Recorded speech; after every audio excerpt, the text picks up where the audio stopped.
आज की वीडियो में हम करेंगे कक्षा 8 से भूगोल की किताब से पाठ 11 का और हाँ साथ ही साथ अंतिम अभ्यास कार्य जिसका कि शीर्षक है आपदा एवं आपदा प्रबंधन। तो देर किस बात की है, शुरू करते हैं पहले प्रश्न से। आपदा किसे कहते हैं? उत्तर लिखिए। जिन घटनाओं से मानव समाज, जानवरों और वनस्पतियों को बड़ी मात्रा में तथा तीव्र गति से हानि हो उसे आपदा कहते हैं, जैसे भूकंप और बाढ़। अब अगला प्रश्न है कि प्राकृतिक आपदाओं के 5 उदाहरण दीजिए। देखिए, मानवीय आपदाएं क्या होती है कि कहीं किसी ने बम लगा दिया तो वो आ गई, लेकिन प्राकृतिक आपदाएं जो प्रकृति द्वारा प्रदत्त होती है, यानी अचानक से प्रकृति की वजह से हमारे ऊपर कोई आपदा पड़ती है उसको। तो प्राकृतिक आपदाओं के 5 उदाहरण क्या हैं? भूकंप है, ज्वालामुखी विस्फोट है, सुनामी है, बादल फटना और बाढ़। अगला देखिए, भूकंप के दौरान कौन कौन सी सावधानियां बरतनी चाहिए?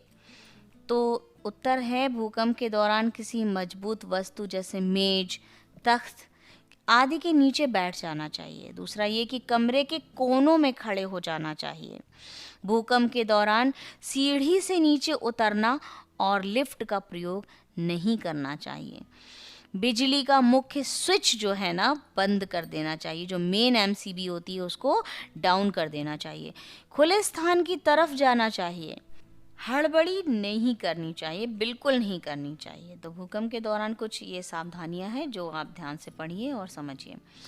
अगला देखिए, बादल फटने से आप क्या समझते हैं? उत्तर देखिए, सीमित समय और सीमित क्षेत्र में गरज और बिजली कड़कने के साथ मूसलाधार वर्षा होने को बादल फटना कहते हैं।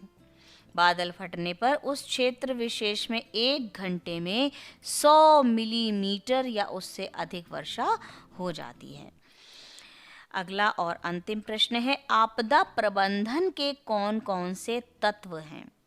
आपदा प्रबंधन प्राधिकरण के अंतर्गत आपदा प्रबंधन के 6 तत्वों को सम्मिलित किया गया है। पहला है आपदा निरोध, अगला है आपदा निवारण, तीसरा है आपदा तैयारी, चौथा है प्रतिक्रिया, पांचवा है पुनर्वास और छठा है पुनर्निर्माण और रिकवरी।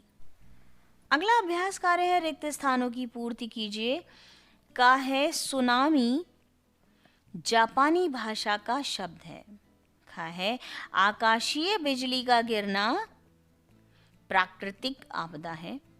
गा है संसद द्वारा आपदा प्रबंधन अधिनियम वर्ष 2005 में पारित किया गया। घा है आपदा पुनर्वास आपदा के उपरांत की अवस्था है, यानी बाद की अवस्था है। चलिए हम बढ़ेंगे अगले और अंतिम अभ्यास कार्य की ओर। सही जोड़े बनाइए। तो बनाइए, राष्ट्रीय आपदा प्रबंधन प्राधिकरण, प्रधानमंत्री, राज्य आपदा प्रबंधन प्राधिकरण, मुख्यमंत्री और जिला आपदा प्रबंधन प्राधिकरण, जिलाधिकारी। डियर व्यूवर्स, बताते हुए हर्ष हो रहा है कि हमने यहाँ पर कक्षा 8 की भूगोल की किताब को समाप्त कर लिया है। उसके सभी अभ्यास कार्य हमने कर लिए हैं। मिलते हैं अगले वीडियो में एक नए अभ्यास कार्य के साथ। तब तक के लिए अपना ध्यान रखिए, खूब पढ़ें, खूब बढ़ें। Thank you.